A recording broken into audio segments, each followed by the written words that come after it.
Hey everyone, you are listening to the Self-Awareness Journey podcast. This little banter is about a car ride long and features your hosts, JJ Parker and Melissa Albers. JJ owns a tech company and Melissa has been a coach working with influencers for the last 18 years. Hey, Melissa. Hey. So I wanted to launch right into this story this morning because earlier this week, we had something happen at work that I didn't realize that I was being such an ass at the time, but now I do. Oh, So wow. I'm really interested in the story. So this story is a little businessy, right? So I'm going to use sort of the business stuff, but like it doesn't really matter what these particular technicals are. But so we at work use this big software package. It's an ERP system, enterprise resource management, like super fancy software, right? And it's archaic and hard to use and all this, but it does a lot of stuff. Well, Steve, who runs one of the businesses, asked his inside salesperson to evaluate a new CRM software, which is like a subset of what our big system does, right? Yeah. So, which is fine. It's, like the other thing probably needs to get replaced anyway. It's kind of getting a little old and everything. Well, in a meeting last week, Steve just mentioned like, oh, hey, Sean is going to evaluate this new CRM system and we're going to switch to it. I'm like, Wait, what? You're going to switch to it? No. I was like, Steve, like, did you guys think about, these 800 other things that are tied into the system? Like this isn't just like a, I'm switching, to yellow stickies from green stickies. This is like a big integral part of the way the entire business operates, right? Oh my gosh, yes. And finance and billing and everything.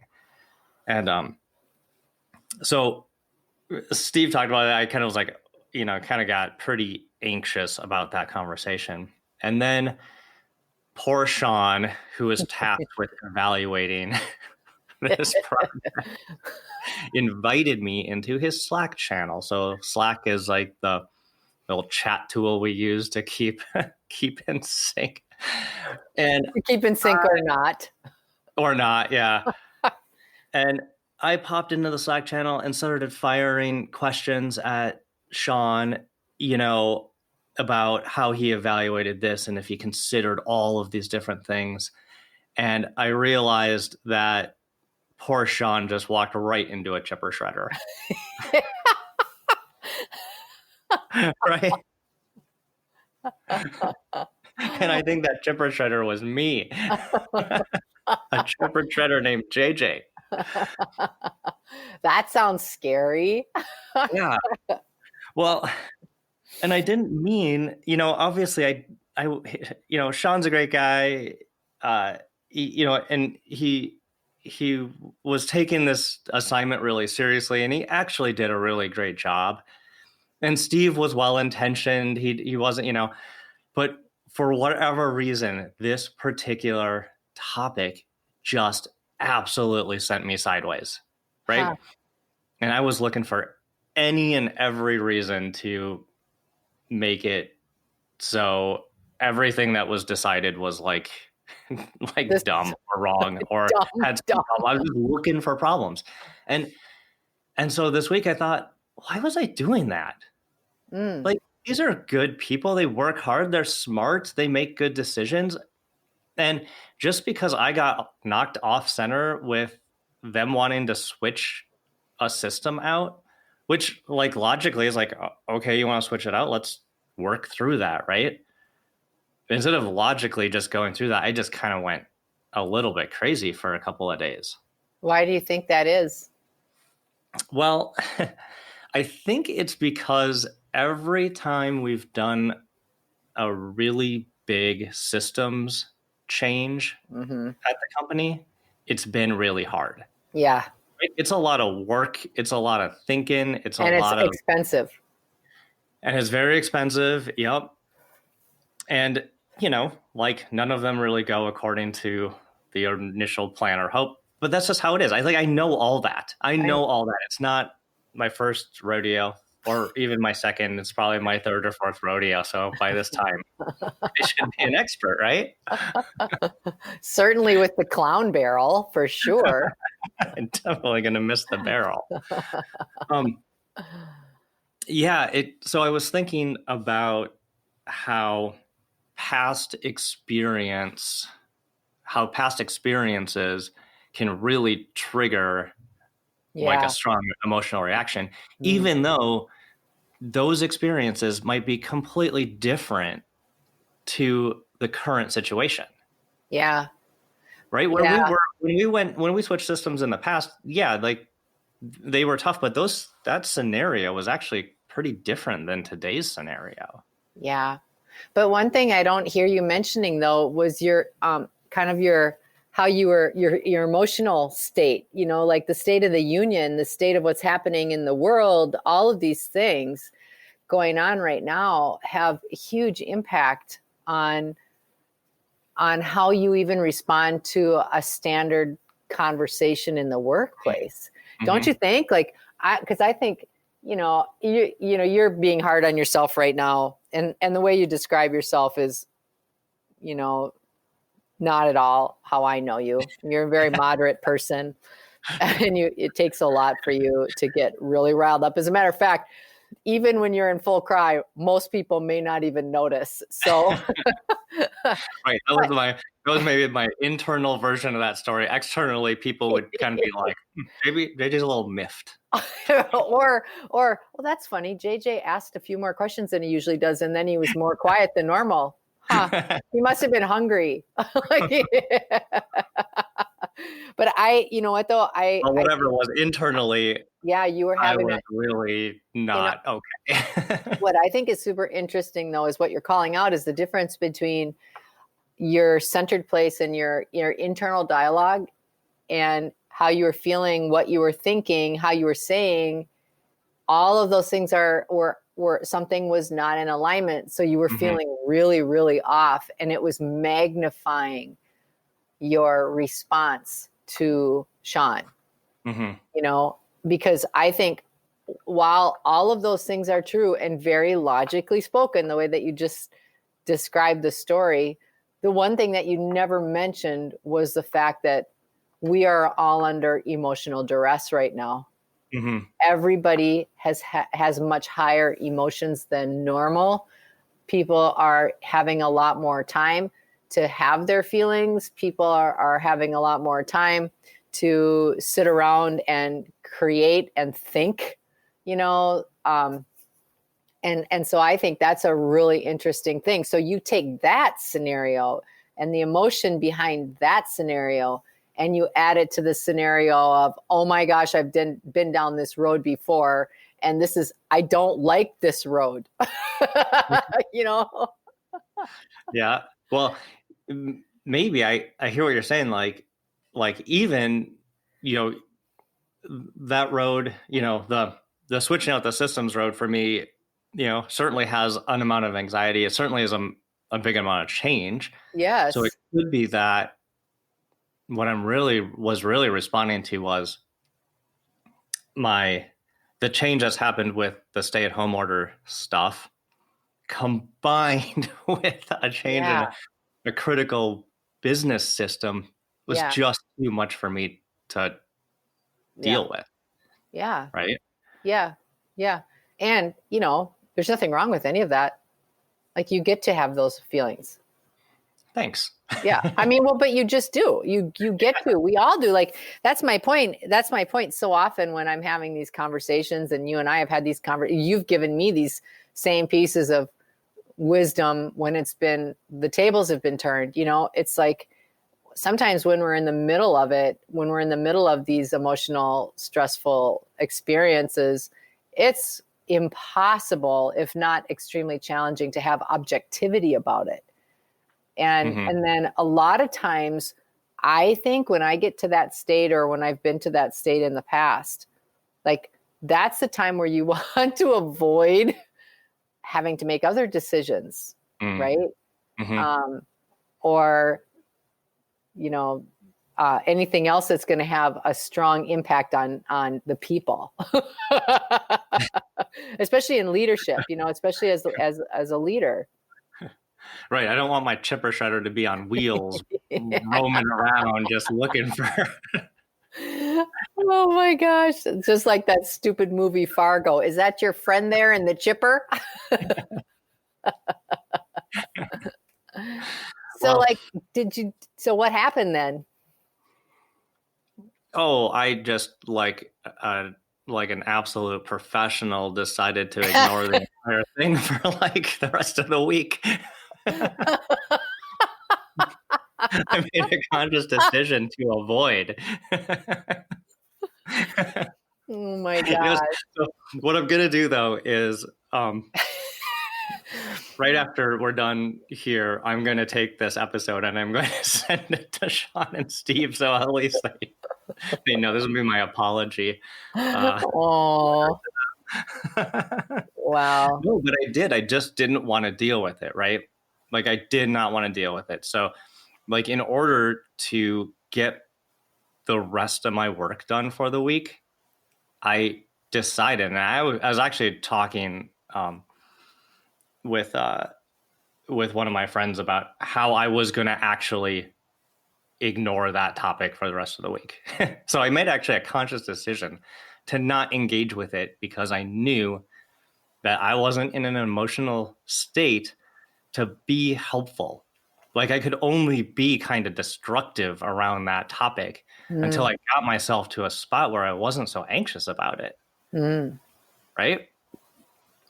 What I should have done is told Steve and Sean, hey, I'm going to get back with you after I, get myself straightened out. This is not anything to do with you guys. It's my reaction. Yeah, but it wasn't. It was also the way that they came at it. It was that way because they know you and they approach things in a certain, or certainly Steve knows you and was approaching things in a way that he knows you well enough to know how you would have a response. And I just wanted to also call out because, we do this for each other, but the first thing that you said is what I should have done. So there was judgment there. There was like self-judgment around how you responded to it. Right. And I was just curious, like, what was your process when you said, I waited until I was able to handle or until I had a different emotion, or I waited until I could emotionally be different. Yeah. So in that waiting, what happened? Did you process it through? Did you try to make it okay? Like, what was your I'm just curious. Do you know what your process was? Well, when I realized that I was like, had such a strong internal reaction. Yeah. I really sat there and said, why am I reacting like this? This is, that's so good. It's a big project, but why did I have such a strong reaction? That didn't make any sense to me. Right. Yeah. And especially when like, I knew that like the intent of the whole thing was much more pure and there wasn't any ill intent by anybody. Right. So,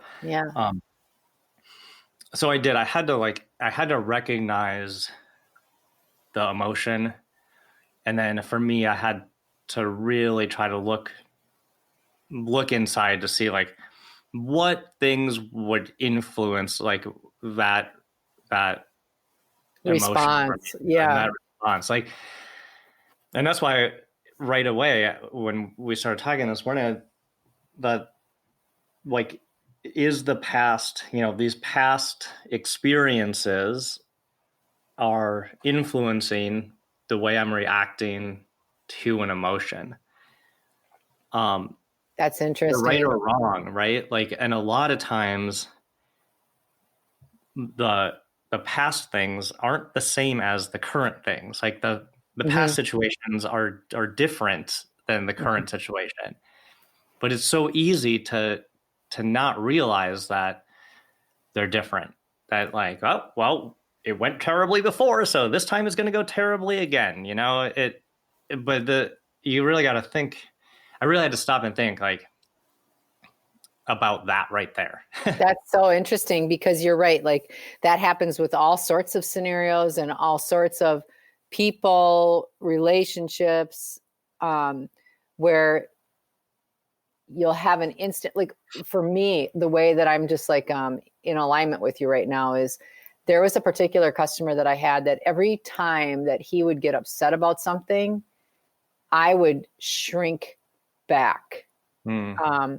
Even though what he was upset about was clearly not inappropriate, but his reactions and responses were not like in any other person. I would have been like, no, let me help you with that. And instead with this individual, I would catch myself having an emotional reaction that was different than that. And it took me a while to be able to cycle through. Why am I feeling this? Like, just keep going, just do it anyway. And then outside, he may not have even noticed any of those that conversation in my mind. But I was having a reaction every time. And I recognize, I mean, this is like textbook probably, but I recognize that every time that he did that, it reminded me of my dad when I was little. And so I had this emotional trigger that would go off. And then the rest of me had to say, now, this is why it's not the same. And this is why it felt similar. But it took me a while. Yeah. Oh, that's such a good word. This is, like you said, that it's not the same, but it felt similar. And that's the key right there, isn't it? Yeah. Yep. We get a lot of feelings that are similar to something in the past, but the situation's different. Right. But that feeling kind of overwhelms. Yeah. Yes, for sure. The feeling overwhelms. And then, and it's a very natural response. If you aren't really aware of yourself, aware of that, the natural response is to just continue to have that strong reaction, whether it's warranted or not. Yeah. Yep. And then we just kind of play it out. We act that emotion out to its end. And then remember, like what I've said in the past, we then take it from there and use our imagination to create things we don't want. Wow, people are really silly. I don't want the new CRM system, so. Kaboom! Well, it's funny, we started talking about something very technical, like business systems, and what we're really talking about is like how these triggers can come up in different ways and these past experiences, and whether they're like a system or a person, right? I was thinking that like sometimes I'll come across people who I expect to have a certain reaction to everything I say, right? Because they've reacted that way in the past. Yeah. But just because they've acted a way in the past doesn't mean that they're going to act that way now, right? Exactly. So I always have to remind myself to give people grace in that way, to say, hey, they might have had a strong reaction in the past, but they might not this time. Yeah.